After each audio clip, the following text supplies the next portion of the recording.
good of the citizenry with no subject limitations whatsoever. So if you're going to preserve certain areas, you actually have to place them in a Bill of Rights, saying, well, whatever else you do, don't regulate freedom of conscience, right, or religious freedom, things along those lines. The federal government isn't going to have general police powers. It's only going to have limited enumerated powers.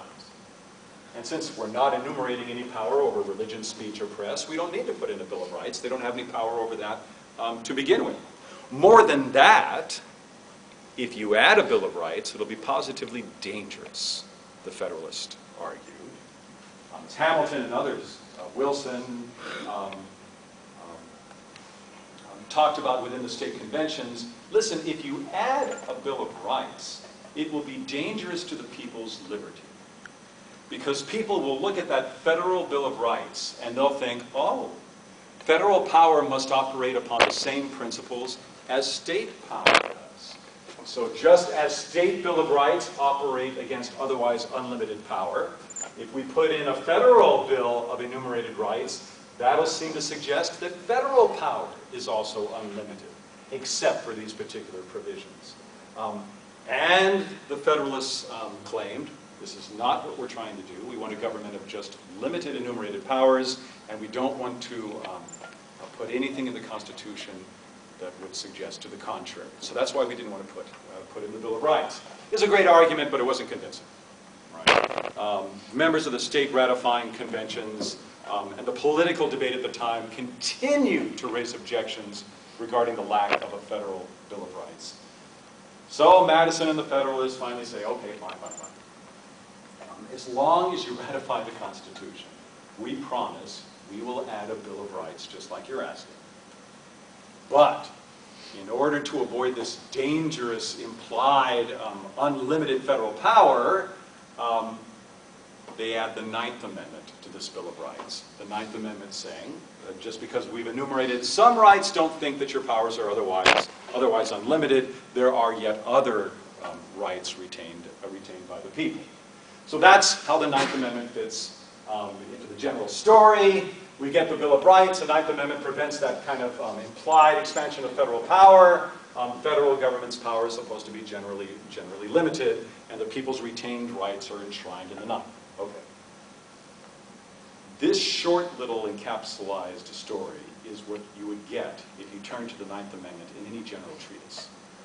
They're worried about the addition of the Bill of Rights, that they might be giving up other rights retained by the people, so they add the 9th Amendment. I just told you a very traditional story. And it's true as far as it goes. But as I looked through the historical evidence, I realized it was radically incomplete. This story makes it look like it was the Federalists who wanted to add the 9th Amendment, because they were worried about the dangerous implications of adding a Bill of Rights. In fact, it turns out that the 9th Amendment didn't just spring from the mind of James Madison. The 9th Amendment, like the other provisions in the Bill of Rights, was originally suggested by the states themselves. And understanding how the 9th emerged as a suggestion from the states helps illuminate why the 9th Amendment was viewed by the states as something protecting state autonomy. So to get behind the 9th and where it comes from, we've actually got to go to the state ratifying conventions. They're considering whether or not to ratify the Constitution. Okay, we'll ratify only if you add a Bill of Rights. And here is a list of our suggestions about what should go into the Bill of Rights. A number of states did that. Along with their notice of ratification, they sent a list of proposed amendments to the Constitution. These are Virginia's. 2 of Virginia's proposed amendments. These were attempts to add provisions to the Constitution which controlled the interpretation of federal power. And these 2 provisions do so in 2 different ways. The first one says, states retain every power not given away. That's fairly familiar. That's going to ultimately become something like the 10th Amendment down the road. Their 17th proposal says, oh, and those powers that we are giving you, be careful how you interpret them. Okay? Just because we're adding certain restrictions in the Constitution, a Bill of Rights, don't construe your federal power as being otherwise completely unlimited. Right? So the first one says you only get certain powers. The second one says be careful how you construe those powers. There are more limits on those powers than just the ones that we're adding adding to the Constitution. Okay. Madison collects all these proposed amendments to the Constitution. Oop, I went the wrong way. There we go. Madison gathers up all these proposals, and he puts them together in a suggested list that's ultimately going to become the Bill of Rights. And these are his drafts of what become the 9th and 10th Amendments. The bottom one is going to be the 10th. It's almost exactly the way the 10th ended up, except for the few extra words in the end. Powers not delegated are reserved. The top one, of course, comes straight from Virginia, right? It has a little bit of extra language. The exceptions here or elsewhere are made in favor of particular rights, the addition of a Bill of Rights, shall not be construed to diminish the just importance of other rights retained by the people, or as to enlarge the powers delegated by the Constitution. They're tracked very closely to the language of Virginia's 17th proposal, which makes sense because Madison helped draft Virginia's 17th proposal. His suggested additions for the Bill of Rights go to the Committee of Style. The Committee of Style takes them and changes the language a little bit, and this is what comes out of the Committee of Style. Right? 10th Amendment is exactly the same, but the language of the 9th Amendment has changed. Here's Madison's original proposal of the 9th Amendment. Here's what comes out of committee. You keep the language of retained rights, but the language of enlarged powers is now gone. These get wrapped up, you add "or to the people" on the end of the 10th Amendment, and they get sent out to the states. When they get to Virginia, Virginia says, hold on. Edmund Randolph, governor of Virginia, takes one look at the 9th Amendment as it came out of the Committee of Style and says, this is not at all what we were looking for. We wanted a provision saying that the addition of a Bill of Rights shall not be construed to enlarge federal power. That was in the original draft of the 9th Amendment, but now that language is gone. I'm not sure I like the 9th Amendment. The Virginia Senate, made up of anti-federalists who wanted to destroy the whole effort for a Bill of Rights because they wanted a whole new constitution. They wanted a new constitutional convention. They pick up on Randolph's complaints and say the 11th article, the 9th Amendment, is meant to guard, if it's meant to guard against the extension of powers of Congress, it's greatly defective. All of a sudden, there's an uproar in Virginia over these proposed list of amendments to the Bill of Rights.